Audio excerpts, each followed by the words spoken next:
aquí hoy. Y bueno, vamos a empezar un poco presentándonos y también quisiéramos saber un poco de ustedes. Nos gustaría saber qué experiencia tienen ustedes en errores innatos, si ven pacientes, todo esto con el fin de saber si podemos hablar un poco más de algún error innato o de otro, pero sí nos gustaría saber si trabajan en un hospital, si tienen ustedes alguna otra experiencia. Y bueno, también nos gustaría saber brevemente qué esperan aprender de este taller. No sé, ¿quién dijo yo?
Muchísimas gracias, doctora. ¿Alguien más quisiera compartirnos? Sí.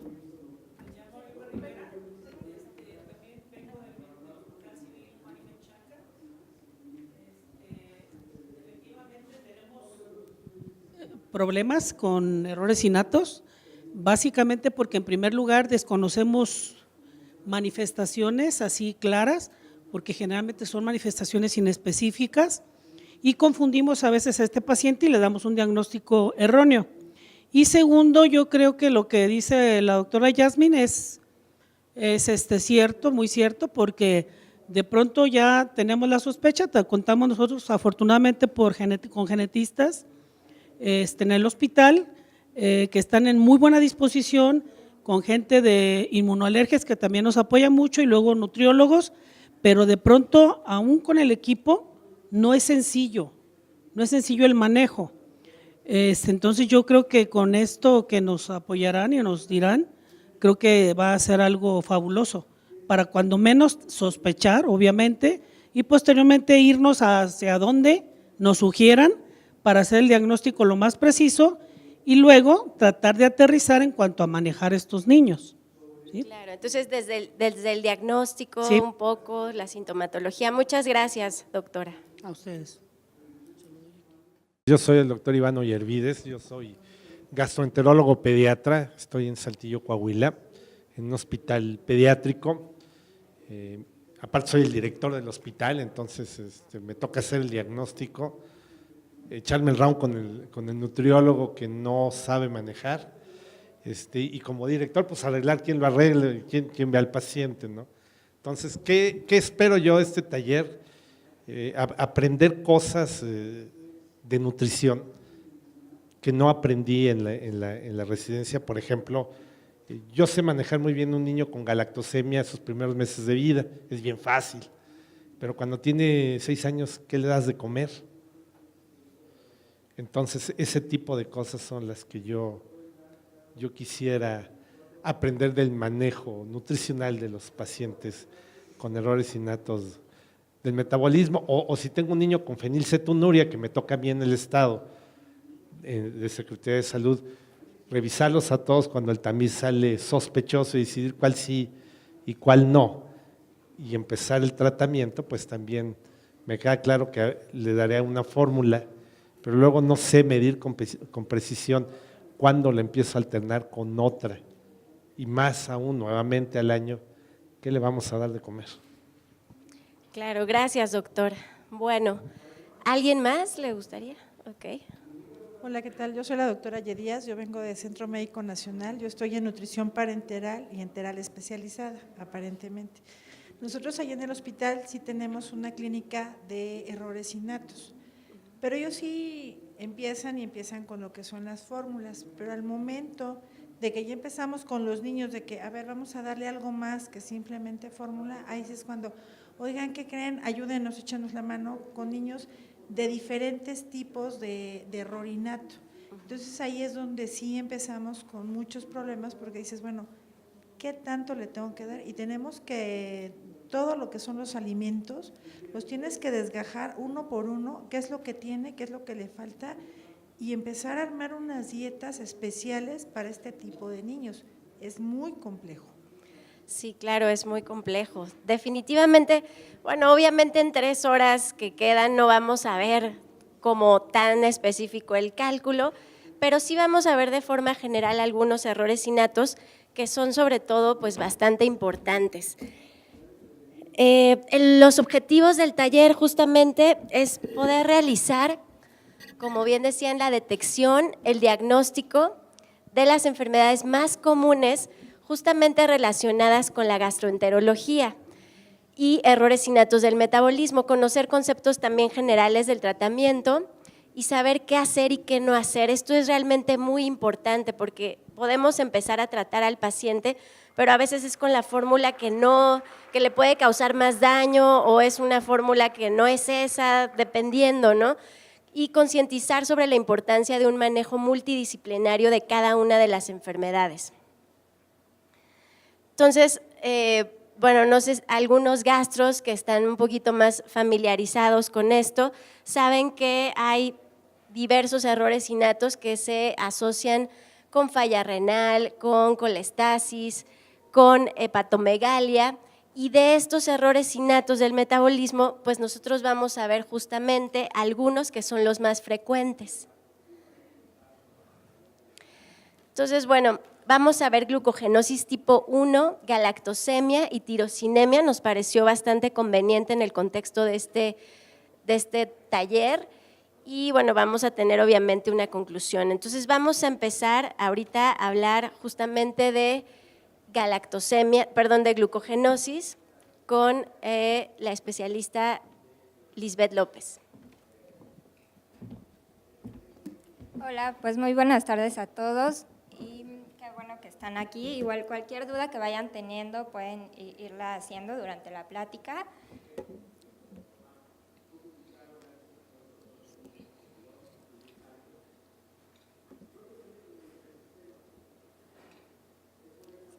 Entonces, vamos a empezar hablando acerca de glucogenosis. ¿Quién de aquí ha visto algún paciente con glucogenosis o ha tenido contacto con pacientes con glucogenosis? Ok, pues son bastantes, incluso la mayoría de aquí ha visto pacientes con glucogenosis, entonces sí es muy importante que ahorita pues tratemos de aclarar algunos conceptos, así como el tratamiento nutricional en estos pacientes. Entonces, los objetivos de esta plática van a ser definir la glucogenosis, conocer su clasificación, describir signos y síntomas y describir el tratamiento nutricional. Para empezar, tenemos que aclarar algunos conceptos que podrían parecernos muy básicos, pero que tenemos que saber y tener muy claro para poder comprender esta enfermedad. Entonces, primero vamos a hablar un poquito acerca de los hidratos de carbono. ¿Quién me puede decir qué son los hidratos de carbono? ¿Alguien? Hidrógeno, exactamente. Son biomoléculas que están compuestas por carbono, hidrógeno y oxígeno. ¿Y cuál es su principal, cómo se pueden clasificar? Exactamente, están los monosacáridos, que es la forma más simple, que ya no se puede hidrolizar. Estos van a ser glucosa, galactosa y fructosa. Después tenemos los disacáridos, que están compuestos por 2 monosacáridos, que serían, ¿alguien sabe? ¿Se acuerdan?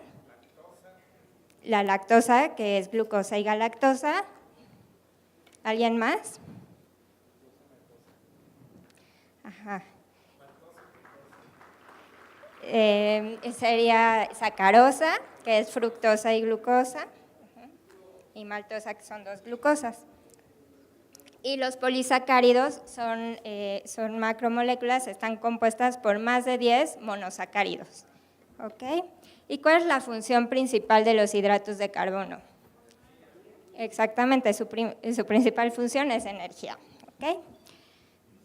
Después, el glucógeno es un polisacárido de reserva energética que es el más importante para nuestro cuerpo, ya que nos va a dar energía de muy fácil disponibilidad. Es un polisacárido que está compuesto por más de 55,000 moléculas de glucosa y su principal característica es que está altamente ramificado. Aquí, ¿sí ven? Bueno, aquí pueden ver la cadena lineal, está compuesta por enlaces 1,4 y las ramificaciones son de 1,6. ¿El glucógeno en dónde se almacena principalmente? Hígado y músculo, exactamente, se almacena en músculo y en hígado. En el músculo, el glucógeno ocupa más o menos el 2% de su peso y su principal función es suministrar energía para las contracciones musculares, mientras que en el hígado representa el 10% de su peso y su principal función es regular la concentración de glucosa en sangre. El glucógeno sigue 2 vías metabólicas principalmente, que son 2 vías metabólicas, que es la glucogénesis y la glucogenólisis. La glucogénesis es la formación de glucógeno cuando hay un exceso de glucosa, y la glucogenólisis en periodos, por ejemplo, de ayuno o de ejercicio prolongado, pues el glucógeno se va a hidrolizar para convertirse en glucosa y darnos energía. Esta es la vía metabólica de la glucogenólisis. Primero, el glucógeno, por medio de la enzima fosforilasa, se va a convertir en glucosa 1-fosfato, después por la fosfoglucomutasa se convierte en glucosa 6-fosfato y finalmente por la glucosa 6-fosfatasa se convierte en glucosa. Esta vía metabólica es importante que la tengamos muy clara para poder comprender esta enfermedad. Entonces, la glucogenosis es un error innato del metabolismo, se hereda de forma autosómica recesiva. ¿Esto qué quiere decir? ¿Sí saben? ¿Alguien que me pueda explicar?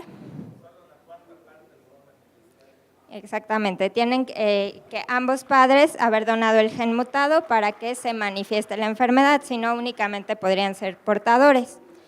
Y su incidencia es de 20,000 en recién nacidos vivos. La glucogenosis puede ser hepática, muscular o generalizada. En el caso de la hepática, las principales características van a ser hipoglucemia, hepatomegalia, falla en el crecimiento. En las musculares, intolerancia al ejercicio, mialgia, calambres y debilidad. Bueno, aquí podemos ver pues toda la ruta metabólica y dependiendo en dónde se vea afectada la enzima o a qué punto la vía metabólica esté afectada, pues vamos a clasificar la glucogenosis en diferentes tipos. En este taller vamos a hablar únicamente de la glucogenosis tipo 1 y de la glucogenosis tipo 3, porque estas 2 glucogenosis son las que realmente tienen un tratamiento nutricional de forma más importante.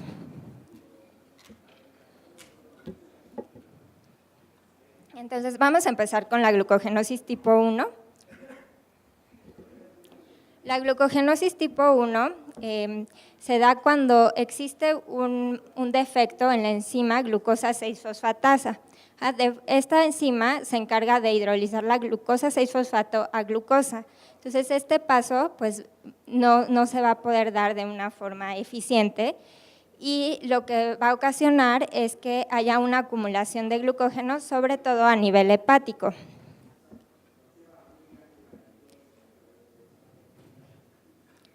La glucosa 6-fosfatasa está localizada en la pared interna del retículo endoplasmático. Entonces necesita un transportador para poder meter la glucosa 6-fosfato y que después salga glucosa y fosfato. Entonces, la glucogenosis tipo 1 se puede dividir en dos, en la tipo 1A y la tipo 1B. La tipo 1A es cuando la deficiencia o ausencia está en el complejo enzimático glucosa 6-fosfatasa y la tipo 1B es cuando el defecto está en el transportador.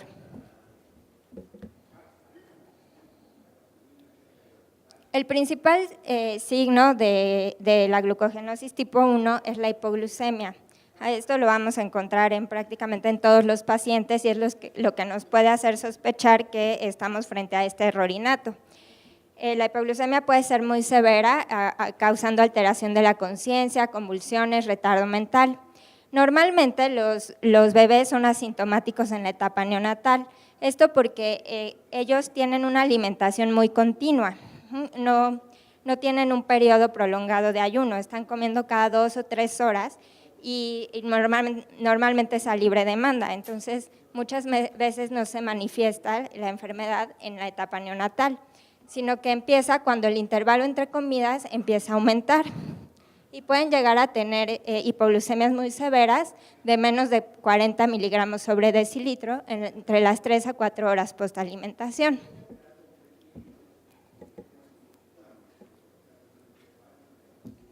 En cuanto a la clínica, vamos a encontrar obesidad troncal, una cara de muñeca, puede haber disminución en la velocidad de crecimiento, sobre todo en pacientes que tienen descompensaciones metabólicas y hepatomegalia.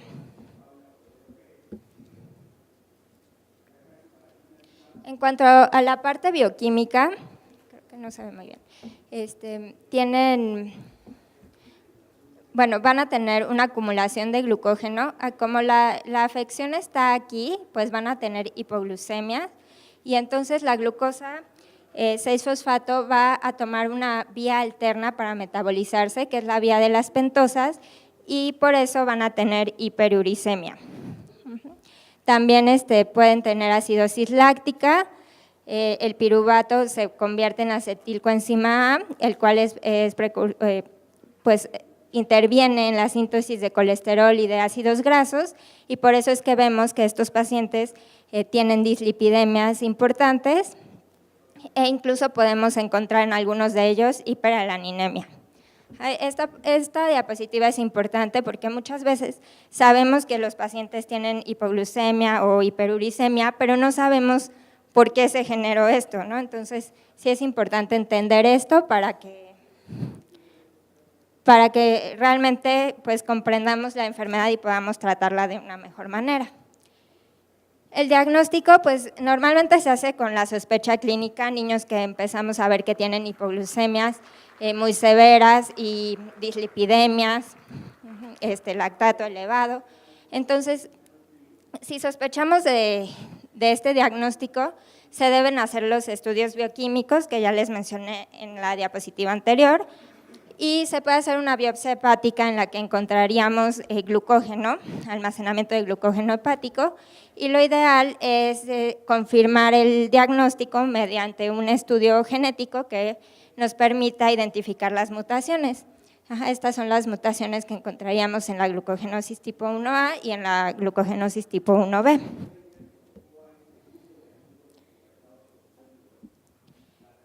Bueno, debido a que es una enfermedad, un trastorno multisistémico que va a afectar a diferentes órganos, el equipo debe de ser multidisciplinario. Debe haber un especialista en errores metabólicos, un nutriólogo especialista en enfermedades metabólicas, aquí interviene el gastroenterólogo, puede intervenir el cardiólogo, nefrólogo y el genetista. Entonces sí es muy importante siempre trabajar en equipo para poder sacar adelante a estos pacientes. La valoración antropométrica debe de ser completa, midiendo talla, peso, se pueden medir los perímetros braquial, el pliegue cutáneo tricipital y la circunferencia cefálica.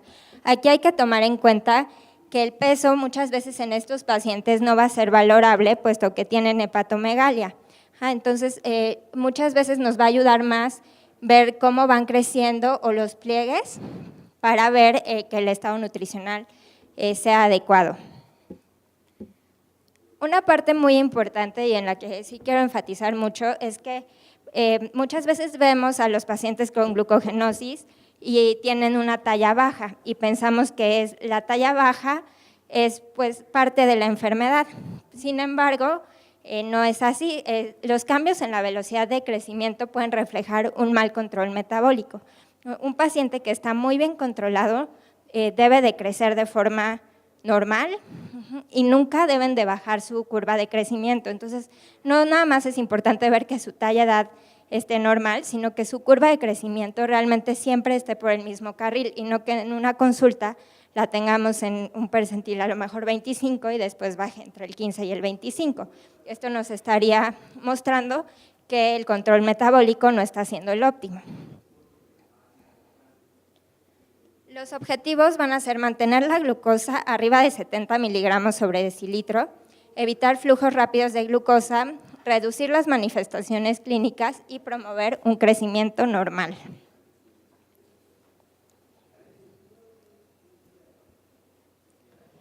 En cuanto al tratamiento nutricional, el punto más importante va a ser evitar el ayuno. Eso es lo que tenemos que hacer en todos los pacientes. Entonces, se recomienda realizar comidas pequeñas y frecuentes con un alto contenido de hidratos de carbono, pero que sean complejos, y esto debe de ser durante las 24 horas.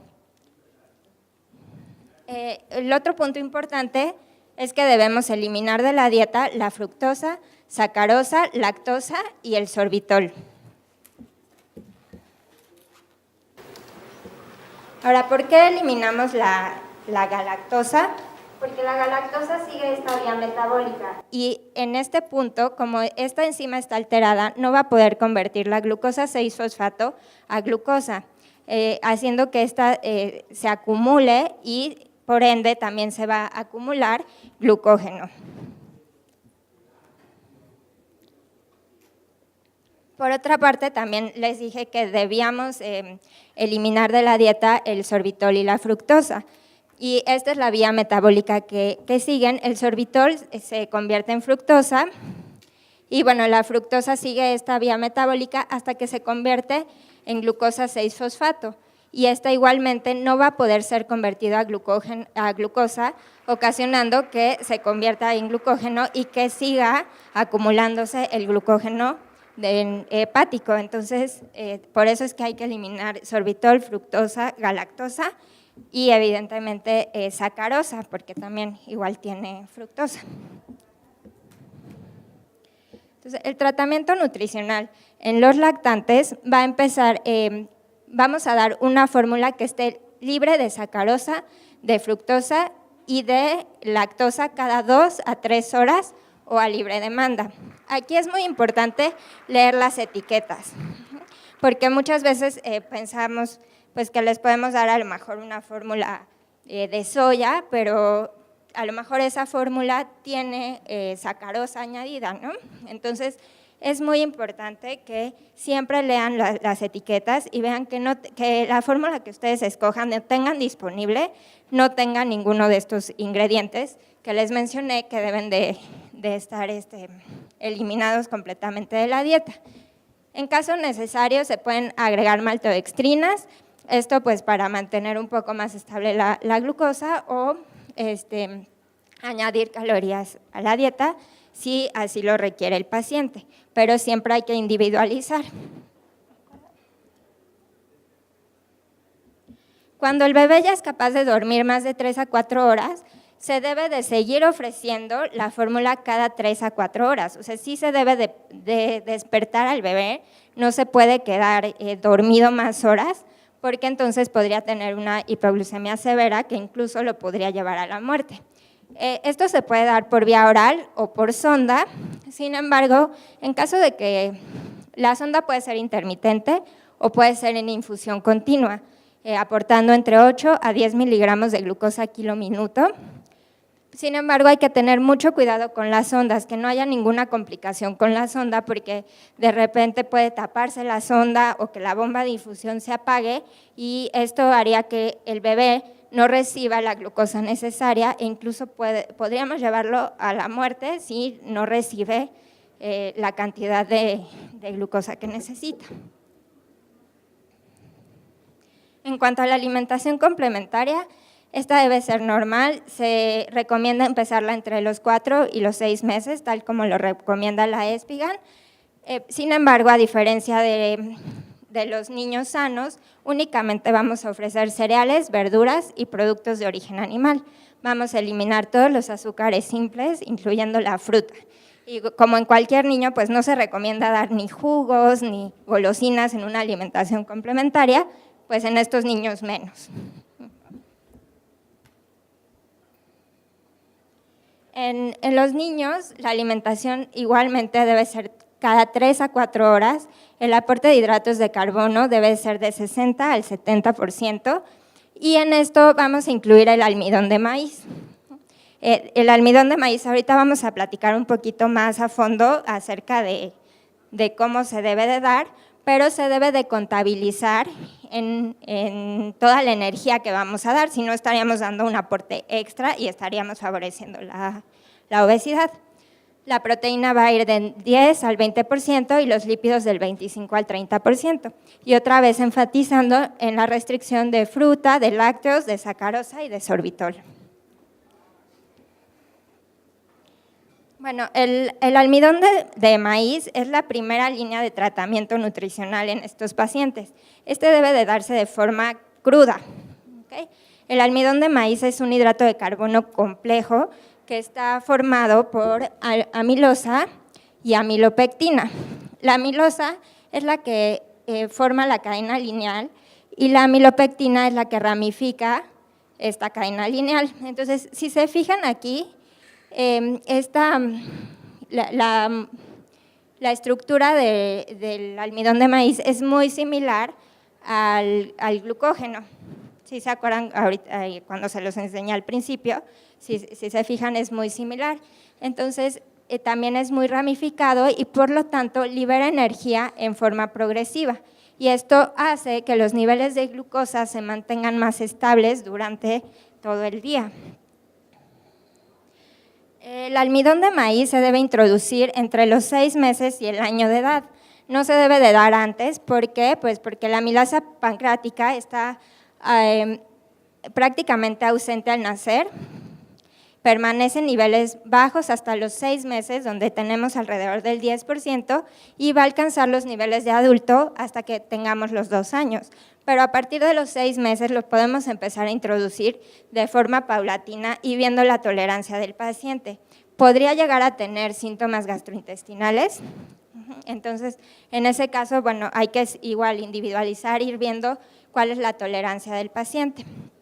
Las tomas deben de ser cada 3 a 4 horas y algo muy importante es que tenemos que educar a nuestros pacientes y disciplinarlos mucho para que respeten los horarios. Siempre los horarios 3 a 4 horas, porque si no podrían tener descompensaciones metabólicas. El almidón de maíz. Bueno, aquí me faltó decirles, en México pues es la maicena, el almidón de maíz que tenemos más fácilmente disponible. En Estados Unidos el que se utiliza es el Argo. Esta debe de mezclarse con agua o con bebidas sin azúcar, debe pesarse de preferencia para que sea mucho más exacto. Cuando no se tiene disponible una báscula, la dosis puede ser traducida a cucharadas y una cucharada es aproximadamente 8 gramos. La dilución es aproximadamente 1 gramo por cada 2 a 3 mililitros, sin embargo esto puede cambiar. Aquí lo importante es que el paciente tome toda la maicena. Entonces, si damos, a lo mejor hay niños que les gusta un poquito más diluida, sí se puede dar más diluida, pero siempre y cuando vayamos a asegurar que se lo tomen. A veces es mejor dar un volumen pequeño, pero que es asegurar que se van a terminar toda su dosis de maicena. Y algo muy importante es que el calor y el ácido ascórbico pueden disminuir su efecto, ya que se empieza a romper la cadena y ya no va a tener el mismo efecto. Ok, entonces ahora sí vamos a hablar un poco más del tratamiento nutricional. La maicena o el almidón de maíz se debe de dar para mantener estable la glucosa. Y para hacer el cálculo hay dos formas. Una puede ser utilizando esto que se refiere de 1.6 a 2.5 gramos de almidón de maíz por kilo por dosis. O sea, cada vez que vayamos a dar maicena podemos calcularlo en este rango. La otra, que es lo que se está utilizando más en Estados Unidos, es esta, que es la tasa de producción de glucosa hepática. Aquí tenemos por peso del paciente cuánto es la tasa de producción de glucosa. Entonces, por ejemplo, un paciente de 3 kilos sería 1.2 gramos por hora. Entonces, eso es lo que le daríamos a nuestro paciente de maicena.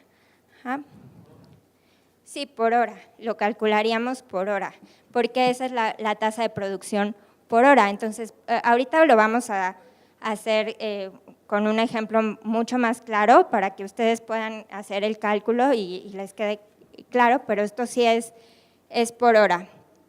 Por ejemplo, un paciente que serían de 10 kilos, sería 4.5 gramos por hora, serían como 18 gramos por cada toma, porque cada toma sería por 4 horas, por ejemplo. Ahí entraría dentro del grupo de edad, no tanto calculado por peso. No, sería por peso más bien. O sea, si el paciente pesa 10 kilos, le tocaría esto independientemente de la edad que tenga.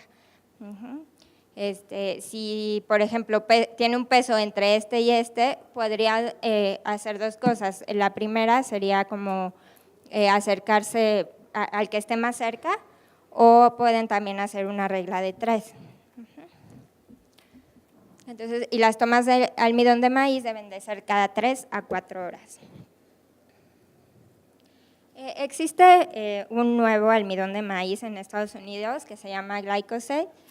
Este almidón de maíz se caracteriza por tener un alto contenido de amilopectina. Como ya les enseñé hace rato, la amilopectina es la que va a ramificar la cadena. Entonces es un almidón de maíz que está muy ramificado, entonces su absorción va a ser mucho más lenta, o su digestión va a ser mucho más lenta, y de esta forma los niveles de glucosa se van a mantener normales por más tiempo. Todavía está en estudio, pero por ejemplo aquí podemos ver la diferencia entre el almidón de maíz convencional y este nuevo almidón de maíz. Y por ejemplo la amilopectina en el convencional serían 72%, mientras que aquí es el 99%. Entonces sí es muchísimo más ramificado. Esta es la información nutricional. Y aquí pues nada más quiero igual enfatizar que todo esto se debe de calcular en todo el cálculo nutricional en la energía que va a recibir el paciente durante todo el día. No es algo extra, sino que debe estar calculado en su dieta de todo el día. En Estados Unidos está aprobado a partir de los 5 años y en Canadá a partir de los 2 años. Aunque las dosis todavía no están formalmente establecidas, continúan en estudio. Este es un estudio que acaba casi de salir y aquí compararon, hicieron 2 grupos, fueron 103 pacientes, 93 con glucogenosis tipo 1, 1A y 13 con glucogenosis tipo 1B. Y aquí compararon las horas de ayuno que podían tener con un almidón de maíz convencional y las horas de ayuno que tenían con este nuevo almidón de maíz. Y vieron que, casi todos los pacientes tuvieron pues una mayor tolerancia al ayuno con este nuevo almidón de maíz, llegando incluso hasta las 8 horas, algunos incluso un poquito más. Se les medía la glucosa cada hora y en caso de que un paciente tuviera menos de 70, ahí se terminaba, o que el lactato subiera más de 5, que en ningún paciente sucedió eso, o que se cumplieran las 12 horas de ayuno. Entonces, como vemos, pues realmente sí, tal pareciera que sería una muy buena opción para los pacientes, aunque continúe en estudio. En Estados Unidos, en Canadá ya se está utilizando, pero todavía falta más por saber. En cuanto a los suplementos, tenemos que dar suplementos de multivitaminas y minerales, ya que no tenemos frutas en esta dieta. Entonces sí puede haber deficiencias, sobre todo vitamina C. Entonces tenemos que asegurar el IDR, y también estos pacientes, ya que no consumen leche, van a tener un mayor riesgo de osteoporosis, por lo que hay que suplementar con calcio y vitamina D. Ahorita vamos en un momento más a hacer el cálculo para que les quede claro cómo se hace. Antes vamos a hablar un poquito de la glucogenosis tipo 3, la cual también tiene un tratamiento nutricional. La glucogenosis tipo 3 puede ser hepática y muscular. Aquí la deficiencia enzimática es la amilo 1,6 glucosidasa, que está aquí, y es la enzima desramificante. Entonces, aquí el glucógeno pues no puede ser convertido ni siquiera a glucosa 1-fosfato, glucosa 6-fosfato, pero a diferencia de la glucogenosis tipo 1, la gluconeogénesis está intacta. Entonces, sí puede aquí convertirse a glucosa. En la glucogenosis tipo 1 el defecto estaba aquí, entonces la gluconeogénesis tampoco era posible. Existen dos tipos, la glucogenosis tipo 3A y 3B. La primera es la deficiencia enzimática, va a estar en el hígado y en el músculo cardíaco y esquelético, y es la que se va a dar en mayor proporción. Y la glucogenosis tipo 3B, la deficiencia enzimática va a estar en el tejido hepático y es alrededor del 15%. Los signos y síntomas son muy similares a la glucogenosis tipo 1, igual van a tener hipoglucemias, aunque pueden que no sean tan severas porque la gluconeogénesis está activa. Van a tener igual hepatomegalia, obesidad abdominal, hipotonía, puede haber retardo en el crecimiento, retardo en el desarrollo motor. Aquí esto es lo que más los va a caracterizar, una miopatía, miocardiopatía, y pueden tener cetosis y dislipidemia, pero va a ser menos severa que en la glucogenosis tipo 1. Aquí está la parte bioquímica, igual van a tener una acumulación de glucógeno, pero en hígado y en músculo normalmente. Sí va a haber hipoglucemias, puede haber hiperuricemia, pero es mucho menor que en la glucogenosis tipo 1, por lo que les comentaba que esta vía sí está activa, entonces la glucosa 6-fosfato sí se puede convertir en glucosa. Lo que va a diferenciar la glucogenosis tipo 3 a la glucogenosis tipo 1 es que va a haber un aumento en la CPK. Entonces siempre igual tenemos que medirla para poder hacer la diferencia entre la glucogenosis tipo 1 y tipo 3. El tratamiento nutricional va a ser muy similar a la glucogenosis tipo 1.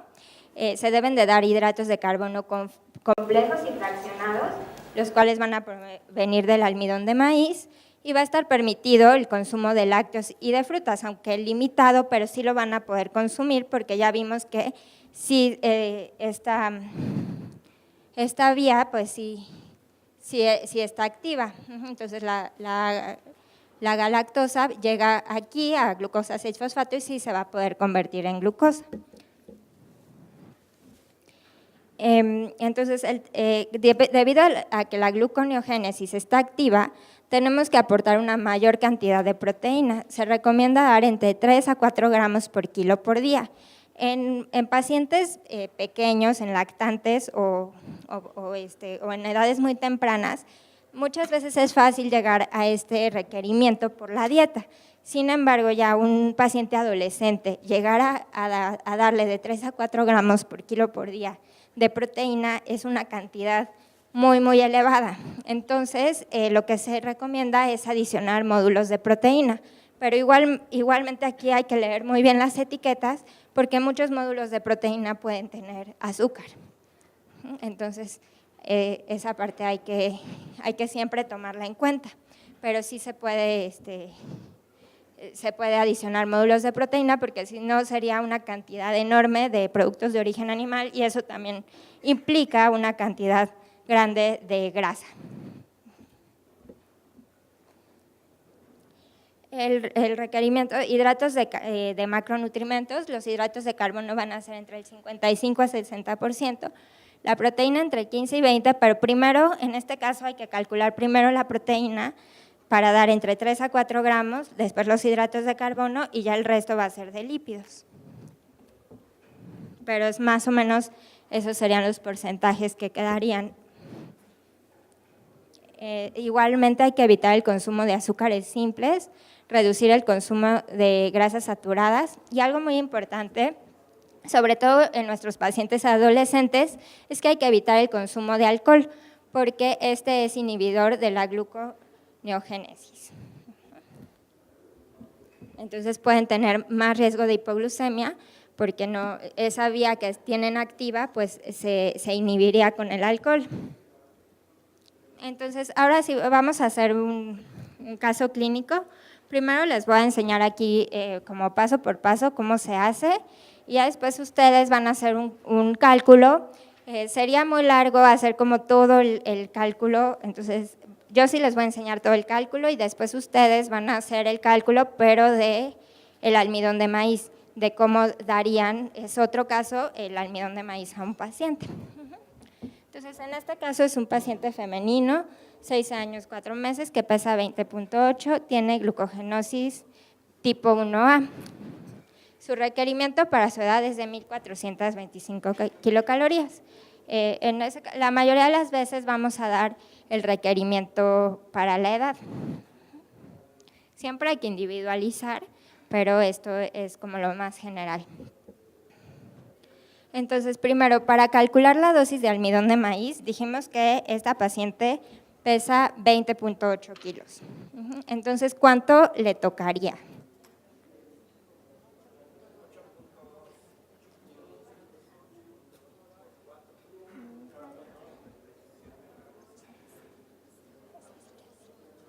Ok, sí, en efecto sí serían 8.2.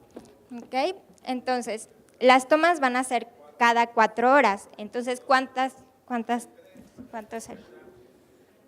33 gramos por toma. Ok, por las 4 horas, exacto. Son 8.2 por las 4 horas, serían 32.8 gramos por cada toma. ¿Sí? Hasta ahí todo bien, ¿verdad?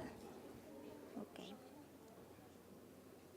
Entonces, al día van a tener 6 tomas porque son cada 4 horas. Entonces, al día serían 196.8 gramos de maicena o de almidón de maíz. ¿Ok? Y si esto lo dividimos como en la otra recomendación que les había dicho, que es por gramo por kilo por dosis, nos daría 1.58, que también va de acorde a la recomendación. Entonces, podemos hacer cualquiera de las dos, como ir empezando así con lo más bajito, y igual de aquí, que la recomendación más bajita es 1.6, entonces sí correlaciona ir aumentando o disminuyendo dependiendo de las glucemias que vaya manejando el paciente. O sea, tampoco podemos decir, es eso, y porque dice eso, ya ahí me quedo. Siempre hay que ir monitorizando al paciente e ir ajustando las dosis. Entonces, como esa dosis se tiene que contabilizar, toda esa maicena se tiene que contabilizar en en todo el requerimiento energético que tiene el paciente, porque si no le estaríamos dando mucha energía extra, pues tenemos que hacer el cálculo. Entonces, este paciente requería, como les dije, de acuerdo al requerimiento de la OMS, serían 1.425 kilocalorías. Entonces, si de hidratos de carbono le queremos dar el 60%, pues contamos, ¿no? 1.425 por 0.6, que sería el 60%, son 800, aquí redondeé un poco, pero son 855 kilocalorías. Cada hidrato de carbono nos da, ¿cuántas kilocalorías? 4 kilocalorías, muy bien. Entonces, en total serían 214 gramos. 214 gramos de hidratos de carbono en todo el día. Después sería la proteína, el 15%, igual 1.425 por 15 entre 4, porque también la proteína nos da 4, 1 gramo de proteína nos da 4 kilocalorías. Entonces vamos a necesitar 53 gramos. Y de lípidos, el 25% sería 1.425 por 0.25, y cada gramo de lípidos, ¿cuántas kilocalorías nos da? 9, pues ahí se los puse también, ¿verdad? ¿Sí? Pues de preferencia que sean grasas vegetales, que no sean grasas saturadas, porque estos pacientes también tienen dislipidemia, aunque cuando se controlan metabólicamente, esta dislipidemia disminuye, pues no se va a recomendar tampoco darles cosas muy fritas o capeadas, sino más bien aceites vegetales, ¿okay? Pues sí, serían ácidos grasos de cadena larga, hay que asegurar que se cubran los ácidos grasos esenciales, omega 3, omega 6, pero pues sería como recomendación general que no sean grasas saturadas, que sean aceites vegetales, sobre todo que sean grasas vegetales. ¿De acuerdo? Y bueno, ya que tenemos aquí el cálculo de cuántos gramos vamos a necesitar de cada macronutrimento, pues ya vamos a hacer esta tablita. De maicena, habíamos quedado que en todo el día íbamos a usar 197 gramos. ¿Sí se acuerdan? Ok. Entonces, ¿cuánto nos queda de 214 menos 197? Nos quedan 17 gramos. Entonces, en todo el día vamos a poder dar de hidratos de carbono 17 gramos. Eso es todo, por alimentos. Entonces, y estos alimentos, ¿qué van a hacer? Cereales y verduras, porque no vamos a poder dar frutas, ni tampoco leche. ¿Okay?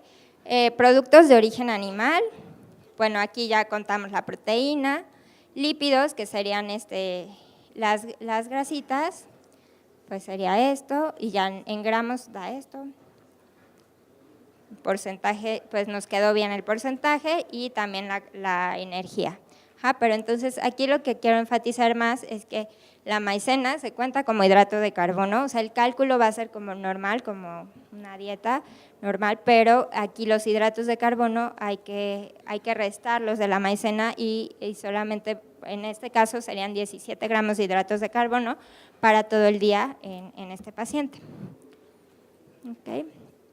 Y bueno, aquí ya lo tenemos como por tiempo de comida.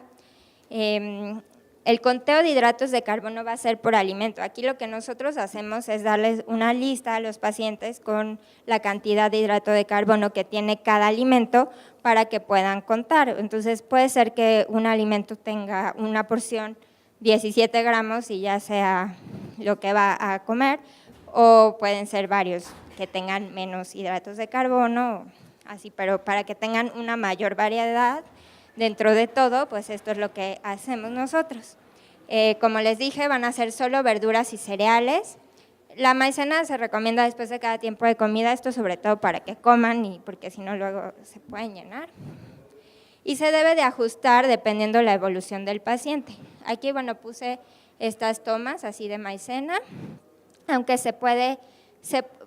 siempre hay que individualizar. Siempre que haya un cambio nutricional, que hagamos cualquier cambio en la dieta, tenemos que hacer un monitoreo, sobre todo de glucosa y de lactato, ver que estos se encuentren en niveles esperados o óptimos, y si no, pues vamos a tener que ir ajustando el tratamiento. Y vamos a ir viendo, a lo mejor en algún momento el paciente tiene mayor actividad física, entonces en ese momento a lo mejor es cuando vamos a escoger darle esos hidratos de carbono de los alimentos para que tenga un poquito más, o a lo mejor modificamos alguna de las tomas de maicena para darle en algún punto un poquito más y en algún punto un poquito menos, pero esto hay que ir individualizando. Yo lo que les recomendaría sería empezar con algo así e ir conociendo a su paciente para poder ir haciendo los ajustes pertinentes en la dieta. ¿Cómo sería un ejemplo de comida? Pues tampoco está tan feo. Por ejemplo, aquí podría comer jamón, aguacate, champiñones, contando los hidratos de carbono. Por ejemplo, aquí ya sería como claras de huevo y un poquito de aceite, dependiendo. ¿Ok? Entonces, más o menos, pues algo así, ¿no? Como cereales integrales, productos de origen animal y verduras. Y pues lo que se elimina pues son las frutas y los lácteos.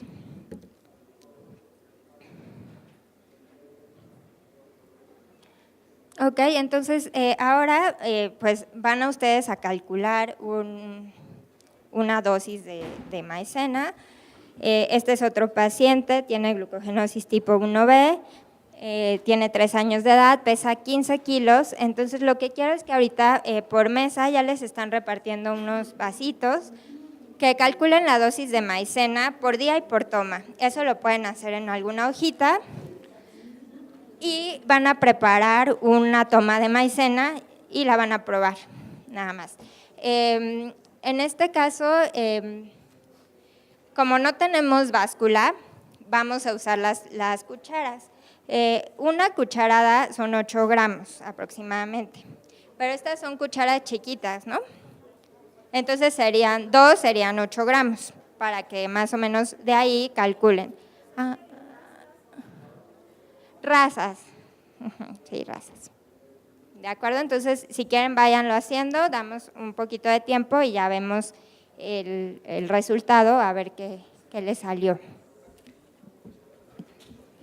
A ver, si la preparamos como debe de ser, por toma nos quedarían 24.8 gramos. Ok. Si yo la quiero preparar aquí, si yo veo mi cajita tiene 95 gramos.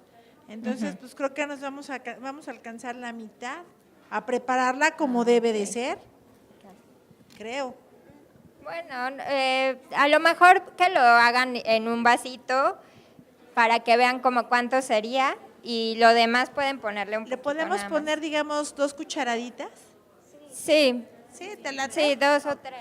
Sí, el objetivo de esta actividad en realidad es que ustedes traten de probar, de hacer el intento de calcular la maicena y de ver cómo se ve en el vaso, porque muchas veces la dejamos a los pacientes, pero nunca la hemos probado. Entonces la idea es que ustedes al menos la prueben, vean cómo se hace con agua fría, caliente, qué pasa. ¿Sí se acuerdan que la maicena cómo debe de ser? Sí. Cruda, cruda y fría. tenemos. Entonces, ahorita les vamos a pasar también un poco de agua caliente para que vean la diferencia entre la maicena fría, y que es como debe de darse, y cómo se hace, cómo cambia la consistencia con agua caliente.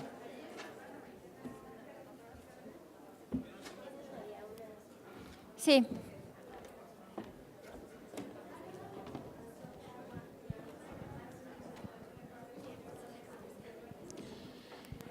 Pues se recomienda,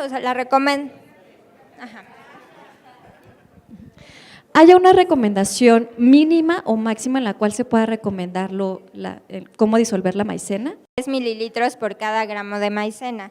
Sin embargo, les decía que podemos esto pues cambiarlo dependiendo de la tolerancia del paciente. Aquí lo más importante es que se acabe en toda la maicena, porque esto es lo que va a regular su glucosa.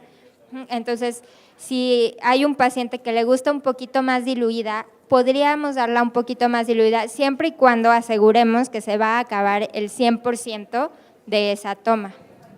¿De acuerdo? Yo, pregunta, por experiencia propia sé que la maicena así con agua fría sabe muy fea.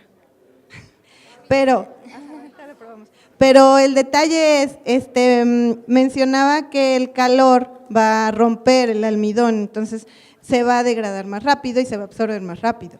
Entonces, ¿qué temperatura es la ideal? En realidad no lo tenemos que hacer con agua caliente. No, en realidad no se debe de hacer con agua caliente, debe ser con agua fría o a temperatura ambiente. Nunca se debe de calentar la maicena, pero aquí el objetivo de esto es que vean la diferencia de la maicena fría y la maicena caliente, cómo cambia realmente la consistencia, ¿no? Y desde ese momento vamos a estar viendo cómo sí está habiendo un cambio en la composición del almidón de maíz.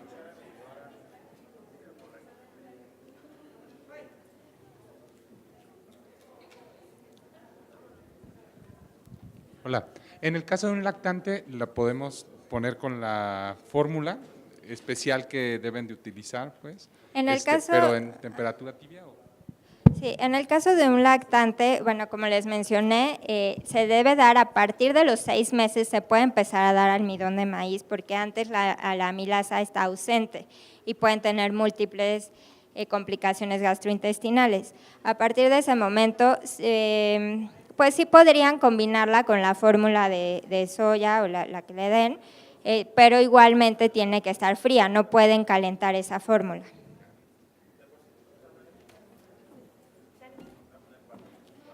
¿Ya terminaron todos? Ah, ok, otra pregunta.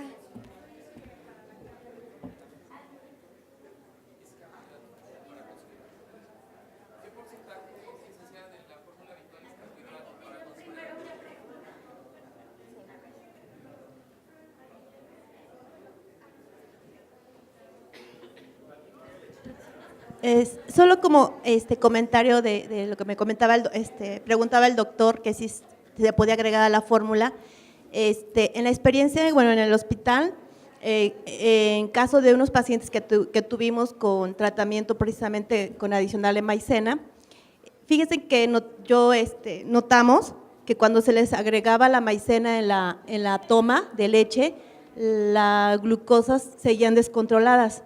Entonces nosotros optamos por hacer la dilución de la maicena y administrársela a los pequeñitos antes de las tomas, ¿sí? Enfermería o igual la mamá ahí les administraban la toma de la maicena diluida, posteriormente se les daba ya su fórmula normal y con esto logramos que las glucosas se mantuvieran ya en las condiciones que los médicos querían. Sí, no.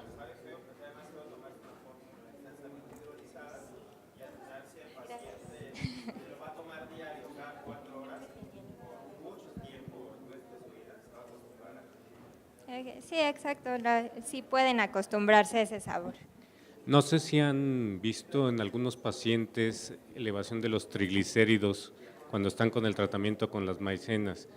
¿Qué tan frecuente es que se vean? Porque en el hospital donde yo trabajo me ha tocado verlo y es un dolor de cabeza controlar esto.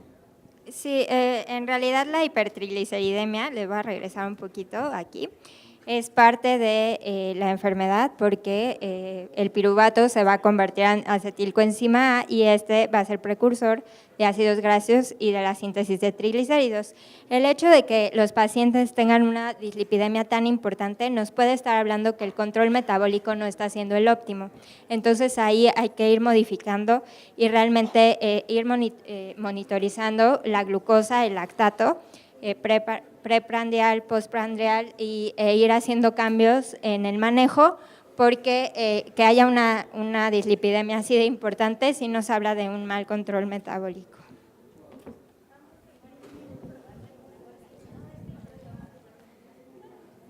Bueno, Entonces, esto era el ejercicio, vamos a ver si le salió así. Eran 6.2 por 4 horas, le salió a 24.8. ¿A alguien le salió algo distinto? No, ok. Eso en cucharadas serían 3, pero estas eran chiquitas, ok. ¿Al día le salió esa cantidad? Sí, ok. Bueno, muy bien. Entonces, sí.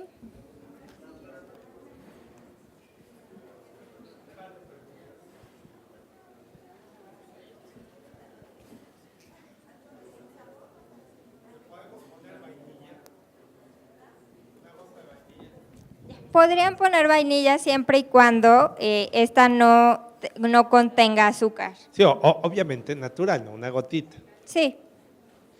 Y otra pregunta, ¿por qué le quitó la yema al huevo de la cena? Porque la cantidad de… nada más por la cantidad de… ¿Y qué pasa si de le proteína, pongo pero podría… huevo y medio completita para que sepa rico?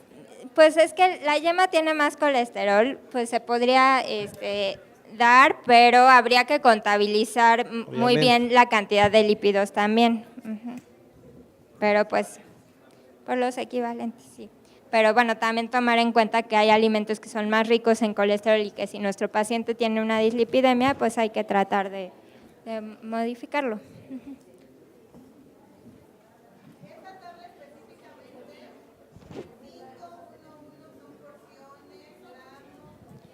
Son equivalentes. Doctora, ¿podría repetirnos la pregunta, por favor?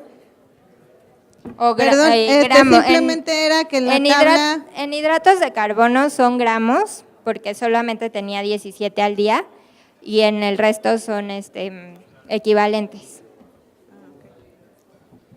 Una pregunta, ¿hay alguna razón por la cual tengamos que distribuir los equivalentes de productos de origen animal de esa forma?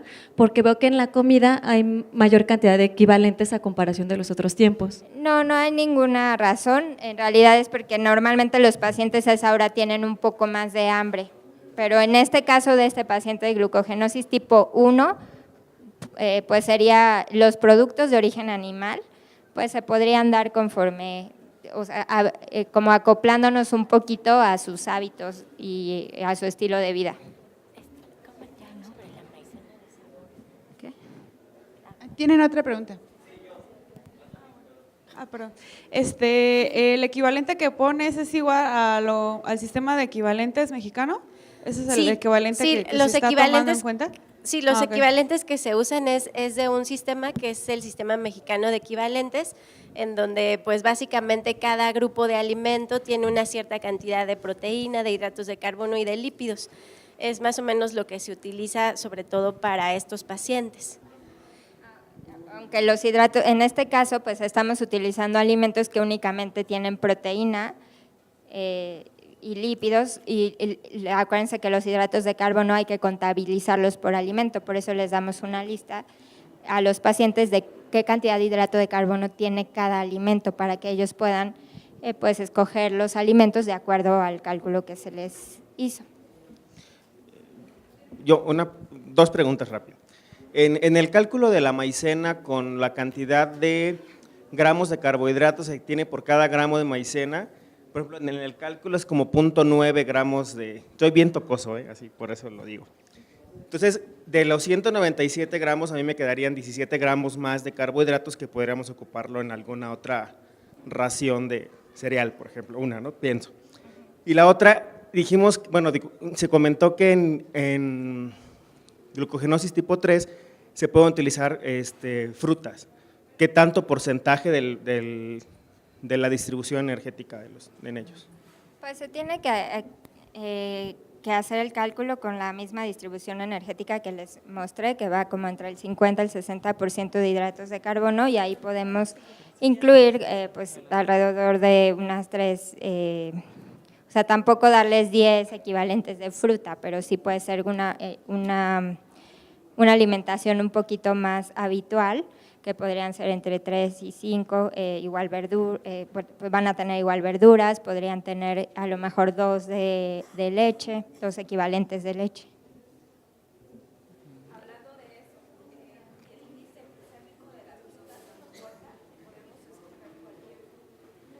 En el caso de la glucogenosis tipo 3, pues podrían dar cualquier fruta, no habría mayor problema. Sí se recomienda que sean frutas con cáscara para que la absorción sea un poquito más lenta, pero sobre todo que cada tiempo de comida hay que nosotros al diseñar el plan de alimentación, que cada tiempo de comida tenga de todos los grupos de alimentos. De esta forma disminuye o sea, la absorción de la glucosa va a ser distinta, va a ser más lenta.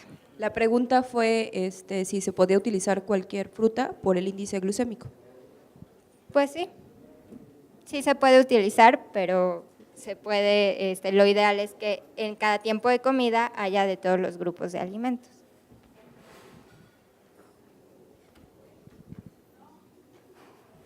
En caso del paciente, por ejemplo, de 8 o 9 meses, que nos comentas que ya pudiéramos agregar la maicena, el cálculo ahí, o sea, tenemos que calcular primero la maicena de acuerdo al aporte como viene ahí, por gramo o por peso. ¿Qué tanto vamos a disminuir el aporte de fórmula por la cantidad de carbohidrato que otorga? Eso es lo que me quedaría ahí. ¿Qué tanto o dejarlo o sea, con su aporte calórico a través de la fórmula? Porque a lo mejor si vamos a restringir ya con 20 gramos, 30 gramos de la maicena, o sea, ¿qué tanto me va a permitir a mí que el paciente se alimente con su fórmula? No sé. Que nomás quedan 17 gramos, perdón, pues lo que podría tomar de su fórmula sería muy poquito, ¿no? Sí, sería poquito. Con la fórmula hay que a lo mejor, un paciente de 8 o 9 meses ya inició alimentación complementaria, o sea, con eso hay que asegurar que cumpla con su aporte proteico, esa parte es importante. Ajá, y una vez que cumpla con su aporte proteico, pues ya el resto sí puede ser por maicena o algunos alimentos, y hay que suplementar al paciente con un multivitamínico, calcio y vitamina D.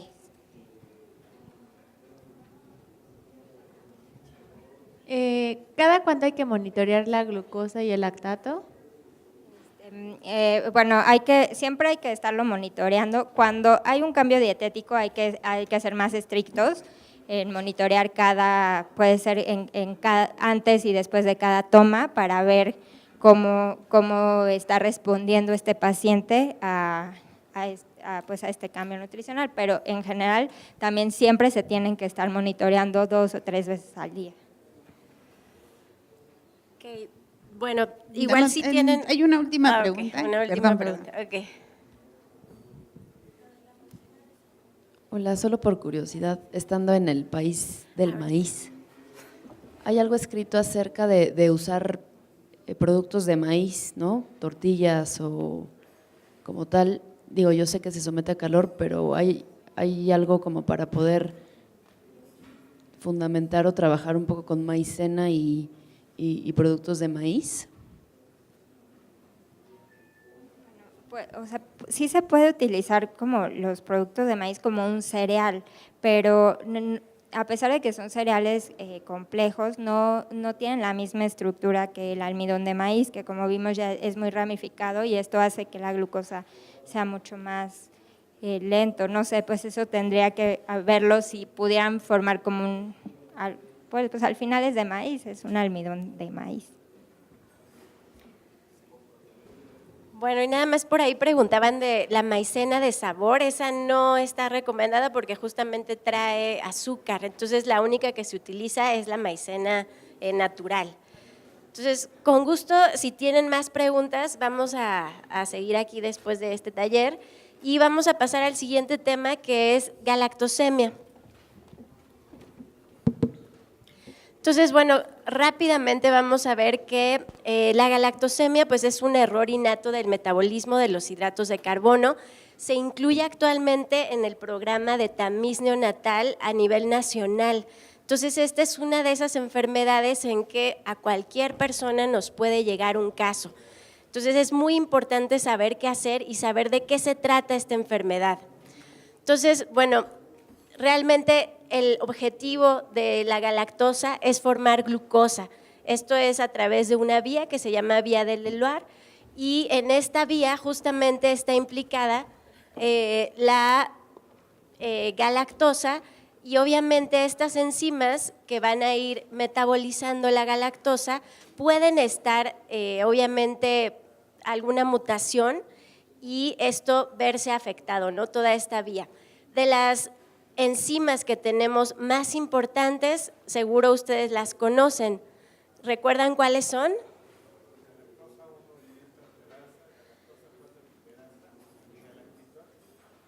No, el galactitol es un metabolito que se genera cuando la galactosa está muy elevada, y la primera y más importante es la galactosa 1-fosfato-uridiltransferasa. Esa es la que causa sobre todo una galactosemia que le llaman la galactosemia clásica. La otra es la galactosinasa y la otra es una galactosa epimerasa. Esas son las tres enzimas que pueden estar con más frecuencia o que se conocen más casos de galactosemia en los pacientes. Entonces, nosotros nos vamos a enfocar sobre todo en la galactosemia clásica. Esta galactosemia, como ya Liz les había dicho, la mayoría de los errores innatos son errores innatos que tienen una herencia autosómico recesiva.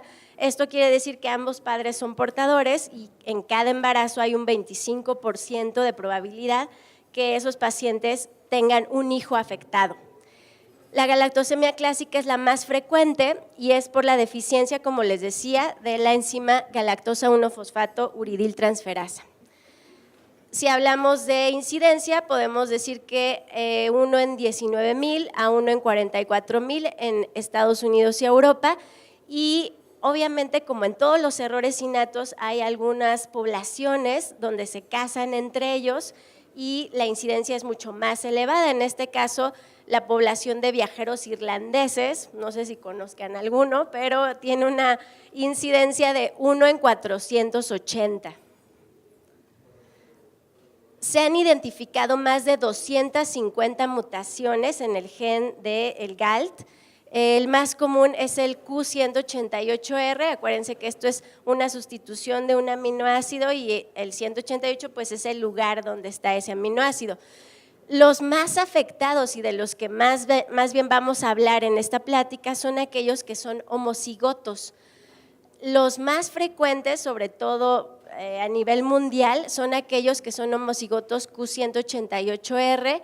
Estas otras mutaciones también son formas graves. Y también existen los heterocigotos. Sin embargo, los heterocigotos, que podríamos decir que son la forma intermedia, no reciben ya actualmente tratamiento. Pueden presentar al inicio una pequeña elevación de galactosa, pero posteriormente, cuando se conoce la mutación, no es necesario darles ya ningún tratamiento. Acuérdense que el tamiz aquí en México, ¿saben qué mide? ¿Qué se mide?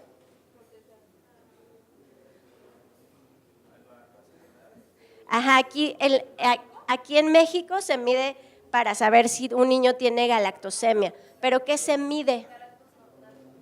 Galactosa total, exacto. Entonces, no tenemos la mutación del paciente. Eso es algo importante porque muchas cosas nos pueden dar una elevación de galactosa, pero de ahí a que el paciente realmente tenga una galactosemia clásica por una deficiencia de galactosa 1-fosfato-uridiltransferasa es muy diferente.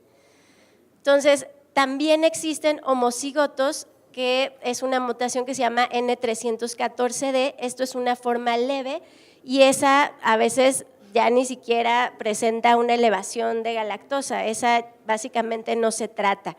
Eso todavía nos da una actividad enzimática residual, o sea, todavía hay un poco de enzima que le funciona a ese paciente y puede vivir con esa actividad enzimática. Pero en este caso de los homocigotos no tienen actividad enzimática, es muy baja o es menor al 10%.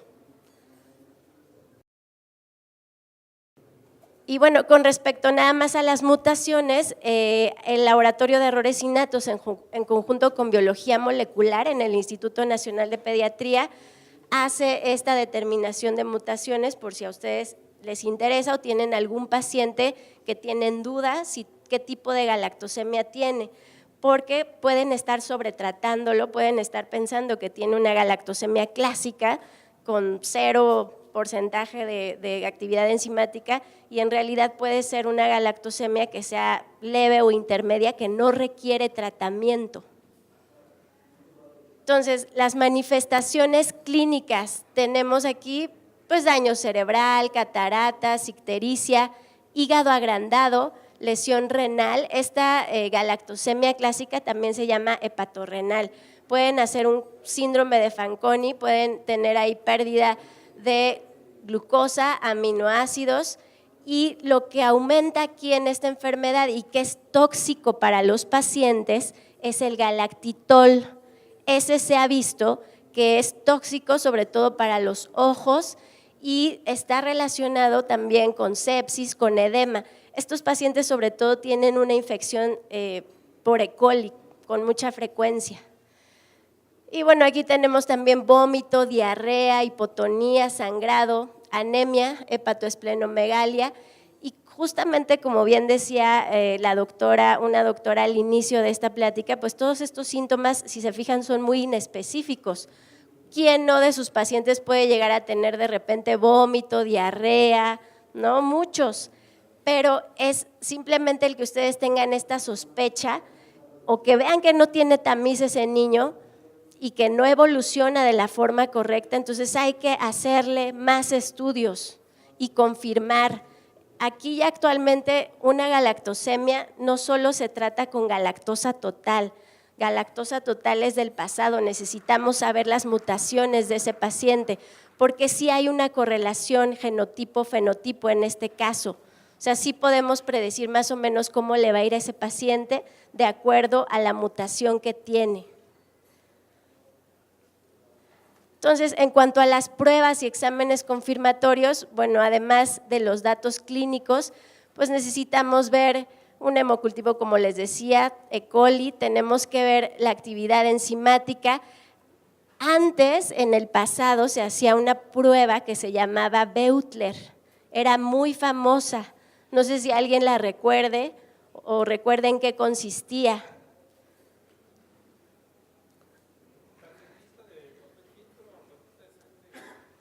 Era una prueba en realidad cualitativa, ¿no? Nos decía más o menos cuál era si había o no actividad enzimática, pero era cualitativa, no era cuantitativa.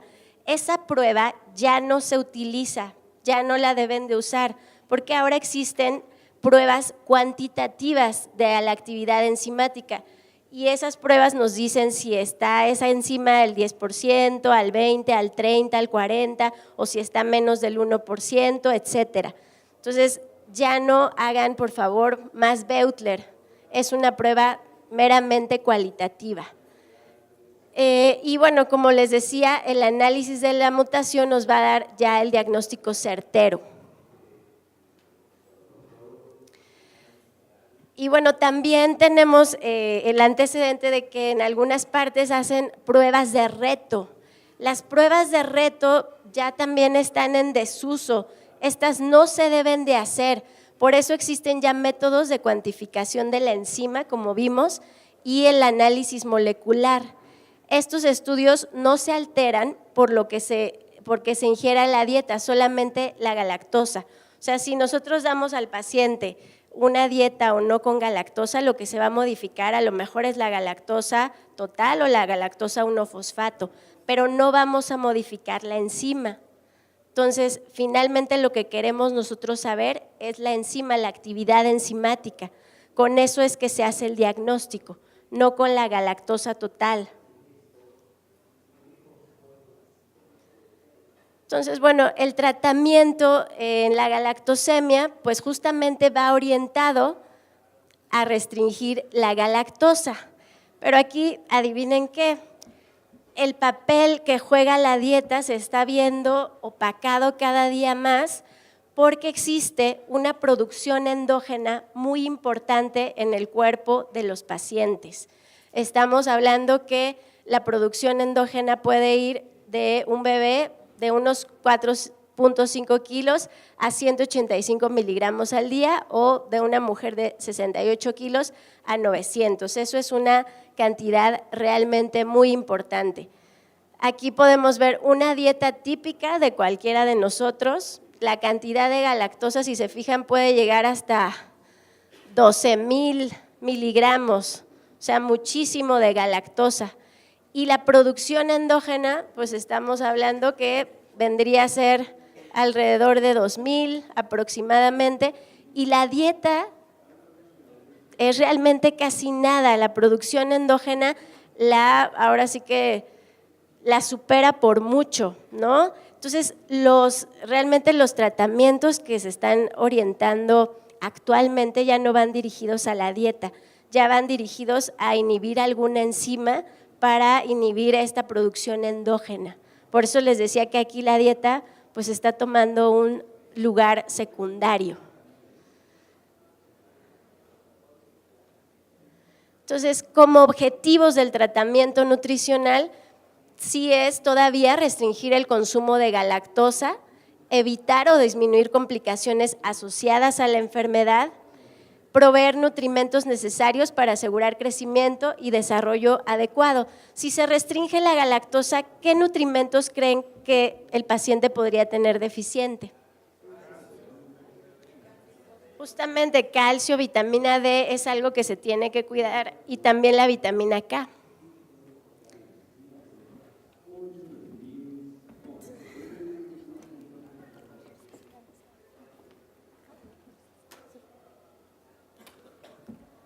Bueno, entonces, como ya les comentaba la maestra Sara, la galactosa la vamos a obtener de la dieta y también por la producción endógena. La principal fuente de galactosa que a través de la dieta va a ser la lactosa. La lactosa, como mencionamos ya en la plática pasada, es un disacárido que está compuesto por galactosa y por glucosa. Y aquí podemos ver en este cuadrito qué cantidad de galactosa tienen la leche materna, la fórmula de inicio y la leche de vaca. Eso es por cada 100 mililitros. Entonces, si vemos, sí es una cantidad bastante importante. Entonces, aquí el principal punto del tratamiento nutricional en un paciente con galactosemia va a ser evitar el consumo de lactosa. Entonces, la lactosa, ¿en dónde está? En todos los productos lácteos, leche, yogurt, quesos. Okay.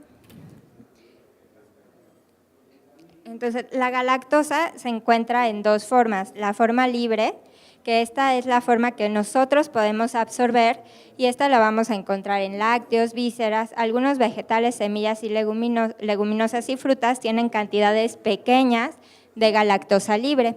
Y está la galactosa unida, que esa nosotros no tenemos la enzima para digerirla, entonces esa no se absorbe en nuestro organismo.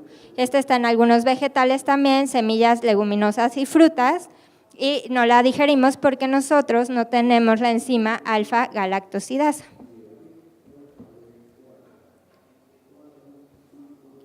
Entonces, en los lactantes, la lactosa constituye alrededor del 40% de la energía total ingerida. ¿Por qué? Porque se alimentan pues de pura leche. Entonces, desde que tenemos la sospecha, hay que suspender en este caso, y este es uno de los únicos casos en el que realmente vamos a suspender la lactancia materna. O sea, hay otros errores innatos en los que no es necesario suspender la lactancia materna. En este caso sí hay que suspenderla, hay que suspender leche materna o la fórmula infantil a base de leche de vaca. Y tenemos que iniciar una fórmula de soya o una fórmula elemental. La fórmula elemental se va a dar principalmente a pacientes prematuros, ya que se ha visto que pacientes prematuros que son alimentados con leche de soya tienen un mayor riesgo de osteoporosis. Las fórmulas semielementales contienen residuos de leche porque normalmente son a base de caseína o de suero de leche. Entonces va a variar en cada marca y por lo tanto no se recomiendan. Tiene que ser o la de soya o la elemental. ¿Qué tipo de fórmula de soya? Sí es verdad que contienen trazas de galactosa, pero es una cantidad muy mínima. En el polvo aproximadamente se contiene 14 miligramos por litro. Entonces es muy poquito, un bebé pues no se va a tomar un litro de leche. Y las líquidas tienen un poquito más de galactosa, ¿pero por qué? Porque les agregan carragenina como emulsificante. Pero esta carragenina tiene galactosa unida, de las que les dije que no se puede absorber. Entonces, realmente no hay ningún problema y pueden dar cualquiera de las dos fórmulas, ya sean polvo o líquida. Todas las fórmulas de soya van a estar permitidas. Algo muy importante a enfatizar es que en pacientes con galactosemia el tratamiento dietético debe de ser de por vida, al igual que en la mayoría de los errores, o en todos más bien, los errores innatos del metabolismo. El tratamiento es de por vida, no cuando crecen ya se acaba el tratamiento. ¿Qué es lo que vamos a eliminar de la dieta? Leche, productos lácteos como mantequilla, yogur, crema y quesos, suero de leche, caseína y las vísceras. Ahora, esta pregunta, ¿es necesario restringir frutas, verduras y leguminosas, productos fermentados, quesos maduros, caseinatos? ¿Quién opina que sí? ¿Nadie?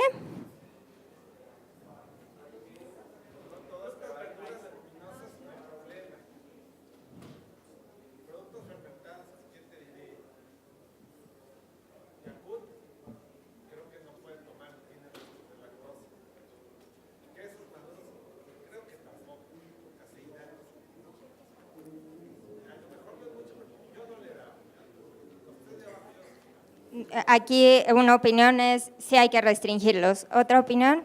Dependerá mucho de la dieta que se le haga al paciente, porque hay dependiendo de, bueno, si es una clásica. Ajá, en una clásica, hablamos de una clásica. El manejo nutricional adecuado, hay cierta cantidad permitida por edad, ¿no? Porque muchos alimentos contienen, por ejemplo, te ponen el jugo de tomate, lo pueden tomar, pero la cáscara no se la pueden comer, porque la cáscara entonces, sí hay que ser como ver qué cantidad para evitar las complicaciones que pueden tener. Las leguminosas, según lo que tengo entendido, están prohibidas porque tienen más de 20 miligramos por cantidad de galactosa. Ok, ¿alguien más? Ok, entonces aquí, bueno, las dos opiniones que tuvimos fue si hay que restringir todo esto, además de los lácteos. Pero no todas las frutas. No, ok, no todas las frutas, pero algunas. Algunas frutas, algunos alimentos que sí contengan mayor cantidad de galactosa. Ok, muy bien. Bueno, entonces ahora vamos a ver si realmente es necesario o no es necesario restringir todos estos alimentos que les dije.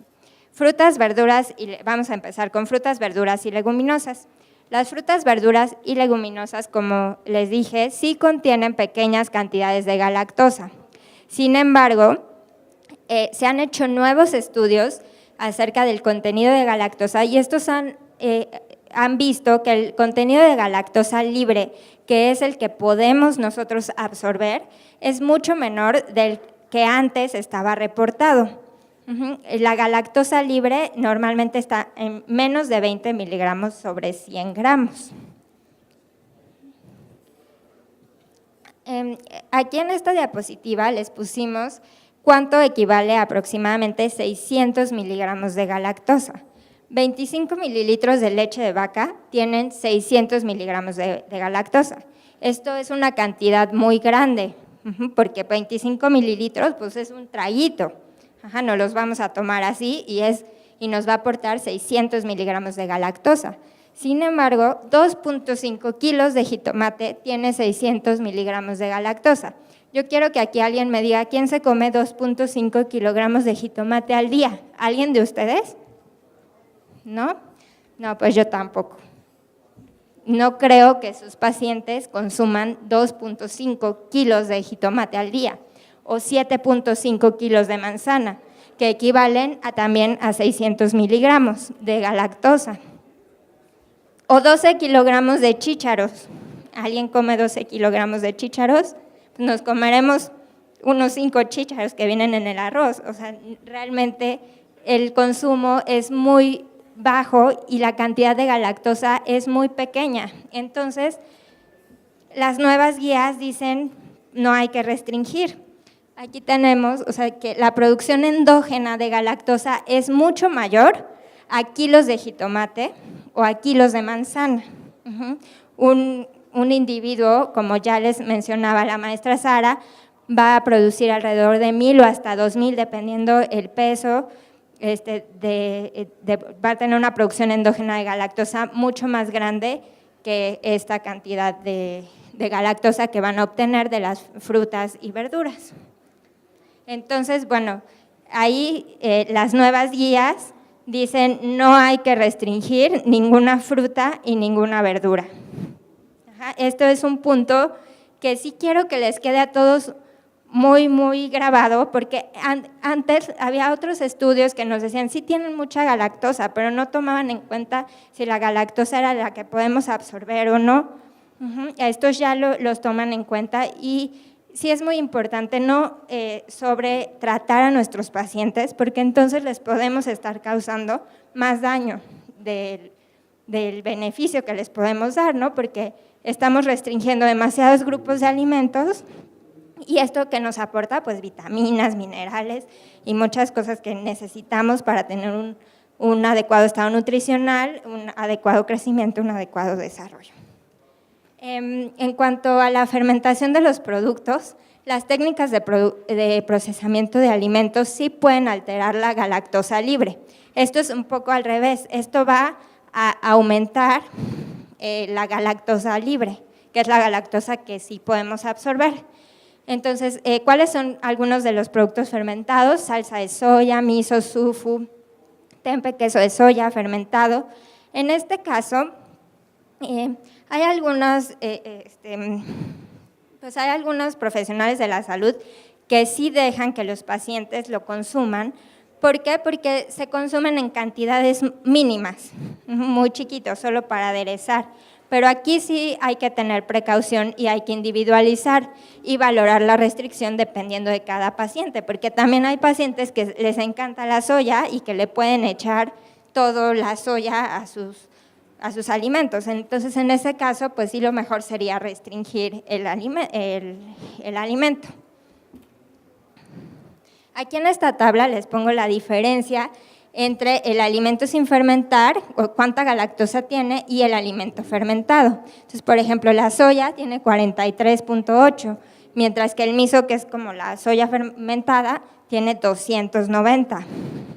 Entonces, es como 6.5 veces más de galactosa lo que va a tener el producto fermentado, el producto sin fermentar.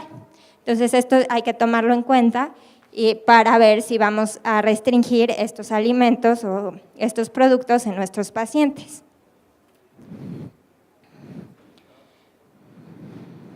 En cuanto a las leguminosas, sí se permite el consumo de leguminosas, las últimas guías nos dicen sí hay que permitirlos, sin embargo, en caso de que vengan enlatados, lo que hay que eliminar es el líquido del enlatado, porque en esta tabla, no sé si alcancen a ver bien, pero por ejemplo el garbanzo, que es de las leguminosas que tienen un mayor contenido de galactosa, tiene 24.6 por cada 100 y el líquido de la lata tiene 39.5, entonces si lo sumamos pues ya nos va a dar una cantidad más considerable, entonces sí pueden consumir leguminosas, sin embargo hay que eliminar el líquido de todos los enlatados.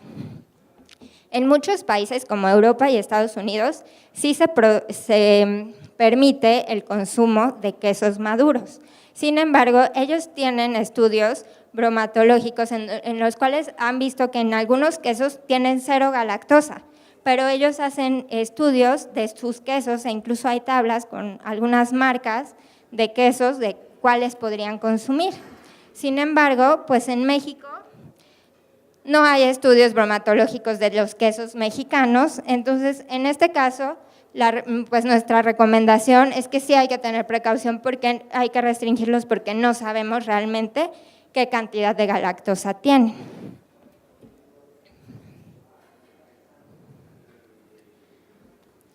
En cuanto a los caseinatos, estos se producen a través de la caseína, que es una parte muy importante de la proteína de la leche de vaca. Esta constituye alrededor del 80% de la proteína de leche de vaca y por un proceso de acidificación se forman los caseinatos que pueden ser de sodio o de calcio. Y estos se utilizan sobre todo en la industria alimentaria como emulsificadores. Durante la producción de los caseinatos se va a perder mucha galactosa y en promedio van a tener los caseinatos, ya sea de sodio o de calcio, 35.5 miligramos de galactosa por cada 100 gramos de caseinato. Entonces, estos se deben de restringir. ¿Qué opinan? No, exacto, no se deben de restringir porque en realidad la cantidad de caseinato que le ponen a los productos es mínima, en algunos productos es menos del 1% y la cantidad de galactosa es muy pequeña, entonces tiene una contribución mínima al consumo de galactosa, entonces realmente los caseinatos tampoco se deben de restringir. Okay. Entonces aquí hay como un resumen de qué es lo que debemos restringir y qué no debemos restringir. Entonces, ¿cuáles van a ser los alimentos permitidos? Fórmulas de soya y fórmulas elementales. En cuanto tengamos la sospecha del diagnóstico, se debe de iniciar una fórmula de soya o elemental, porque esto sí se ha visto que se relaciona con una menor morbimortalidad en los pacientes. Entonces, sí, ¿qué es lo que hay que restringir? Pues todas las fórmulas a base de leche de vaca y en este caso, pero enfatizar que es esta enfermedad la lactancia materna. No en todos los errores innatos está prohibida la lactancia materna. Eso también que quede claro, aunque no estamos hablando de otros errores innatos, pero en muchos errores innatos sí podemos dar leche materna. Las leguminosas están permitidas, lo que hay que eliminar es el líquido de los enlatados. Hay que eliminar toda la leche y los productos lácteos. Los productos a base de soya fermentados, todos están permitidos. Los productos fermentados de soya, pues hay que valorar su restricción. El caseinato de calcio y de sodio están permitidos, así como los saborizantes artificiales.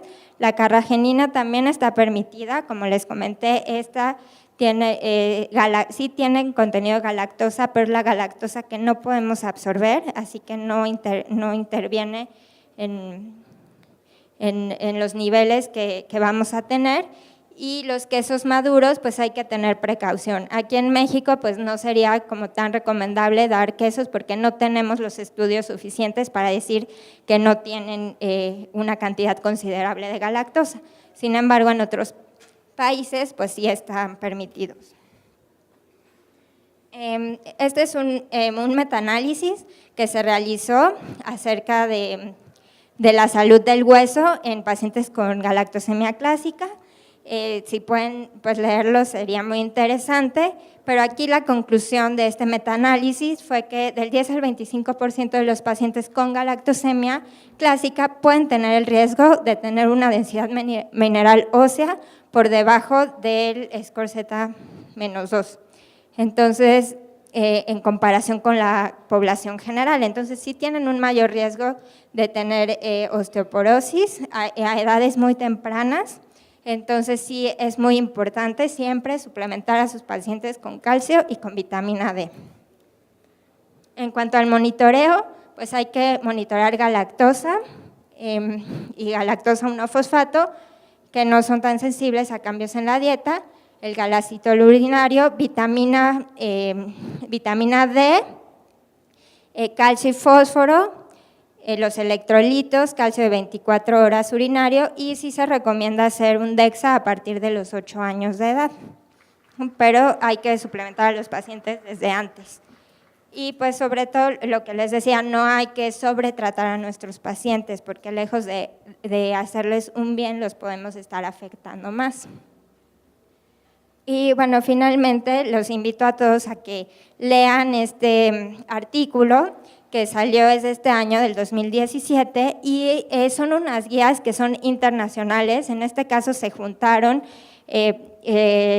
los expertos en galactosemia de diferentes países, de Estados Unidos, de Europa, y por primera vez se hicieron unas guías internacionales para el tratamiento de un error innato, porque muchas veces tenemos diferentes escuelas, pero en este caso todos están de acuerdo en pues lo que ya les comentaba, no hay que restringir frutas, no hay que restringir verduras, no hay que restringir leguminosas, caseinatos, como antes se hacía. Bueno, gracias.